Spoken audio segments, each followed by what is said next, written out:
নমস্কার ফ্রেন্ডস, আজকে আমরা এগ ডেভিলস বানাবো। এটা সন্ধ্যার টাইমে একটা টেস্টি একটা স্ন্যাক্স। এটা খেতে খুব ভালো, দেখতেও খুব ভালো। তোমরা দেখতেই পাচ্ছ বলে কত সুন্দর লাগছে। এগুলি এগ দিয়ে খুব টেস্টি হয়। এটা এগ দিয়ে বানালাম আজকে স্ন্যাক্সটা। চলো আজকে আমরা রেসিপিটা কীভাবে বানালাম দেখে নেব। আজকে ডিমের ডেভিলসের জন্য বা এগ চপ যেটি বলো, এটার জন্য প্রথমে একটা কড়াই বসিয়ে দিয়েছি। এবং এখানে আমি 2 টেবিল স্পুনের মতন সাদা তেল দিয়ে দেবো। এবার আমি এখানে পেঁয়াজ দিয়ে দেবো। আমি 2টো পেঁয়াজ কেটে নিয়েছি। এবার আমি এখানে 1 টেবিল স্পুন আদা রসুন বাটা দিয়ে দেবো। এখানে 1/2 টেবিল স্পুনের মতন টিস্পুনের মতন আমি এখানে হলুদ গুঁড়ো দিয়ে দিচ্ছি। 1/2 টিস্পুন লঙ্কা গুঁড়ো, 1 টিস্পুন জিরে ধনের গুঁড়ো মিক্সড করা, 1 টেবিল স্পুন সল্ট দিয়ে দিচ্ছি। এটা তোমাদের স্বাদ অনুযায়ী তোমরা দেবে। এবার একটু জল দিয়ে দেবো মশলাটা ভাজার জন্যে। মশলাটা ভাজা হয়ে গেছে। আবার আমি এখানে হাফ টিস্পুন আমি এখানে গরম মশলা গুঁড়ো দিয়ে দেবো। এবার এখানে আমি 6টা আলু সেদ্ধ করে নিয়েছি, এটাকে ম্যাশ করে রেখেছি, এটাও দিয়ে দেবো। মধ্যে এটা রেডি হয়ে গেছে। এটা করতে 1 মিনিট সময় লাগবে। জাস্ট মশলাটাকে ভালোভাবে আলুটার মধ্যে মিশিয়ে নেওয়া। এবার এটা আমরা নামিয়ে নেব। আমাদের এটা ঠান্ডা হয়ে গেছে। এবার আমরা এখানে 2 টেবিল স্পুন ময়দা বা কর্নফ্লাওয়ার যেটাই থাকে এটা আমরা ইউজ করব এখানে।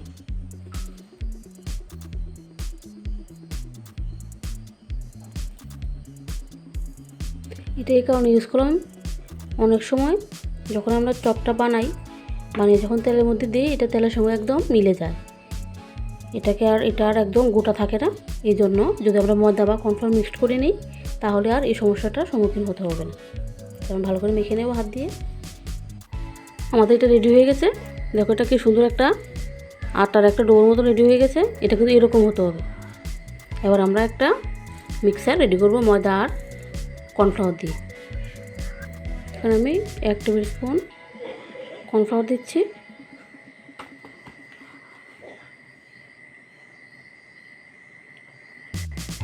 1 টেবিল স্পুন ময়দা দিচ্ছি।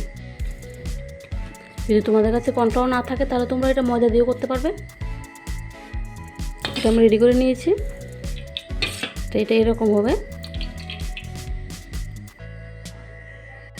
আমি এখানে 4টে ডিমকে সেদ্ধ করে এভাবে কেটে নিয়েছি। এবার আমরা এখান থেকে একটু একটু করে নিয়ে এরকম করে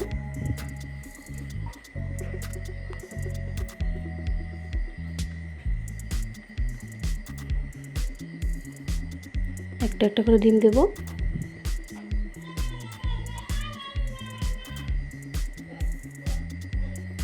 আরও প্রয়োজন হয় আরও দিতে হবে।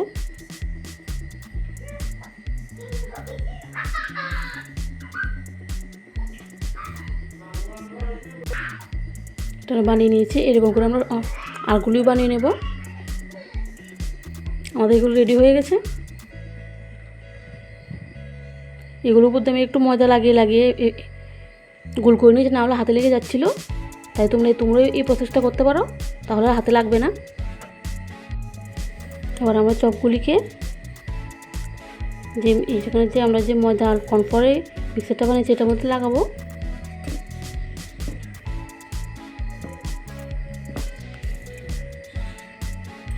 এখানে বিস্কুটের গুঁড়ো নিয়েছি। তোমরা ব্রেডক্রাম্বস ইউজ করতে পারো, বিস্কুটের গুঁড়ো ইউজ করতে পারো।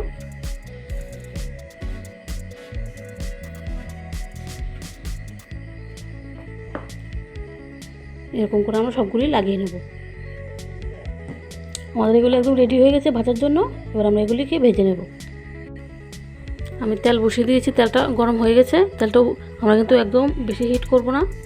এবার আমরা একটা করে চপ দিয়ে দেব। আমাদের চপটা ভাজা হয়ে গেছে। দেখো এটাকে আমরা ময়দা দিয়ে মেখেছিলাম যে, এই জন্য এটা কোনো দিক দিয়ে এটাকে ফাটা ধরেনি, একদম পারফেক্টলি রেডি হয়েছে। এটা 5 মিনিট লাগবে। একদম মিডিয়াম ফ্লেমে ভাজবে, মিডিয়াম টু লো ফ্লেমে 5 মিনিট ভাজলে এটা হয়ে যাবে। আমাদের এগ ডেভিলস বা ডিমের চপ একদম রেডি। দেখো কি সুন্দর হয়েছে এগুলো দেখতে। আবার এটা সন্ধ্যার টাইমে খুব একটা টেস্টি একটা মুখরোচক একটা স্ন্যাক্স। এটা সাথে সঙ্গে খেতে খুবই ভালো লাগে। তোমরা এই রেসিপিটা ট্রাই করে দেখতে পারো। আমার এই আজকের রেসিপি যদি ভালো লেগে থাকে তাহলে একটা লাইক অবশ্যই করবে, আর আমার চ্যানেলটাকে সাবস্ক্রাইব করতে ভুলবে না। আজকের মতন এখানেই শেষ করলাম। একটা আমি তোমাদের কেটে দেখাচ্ছি।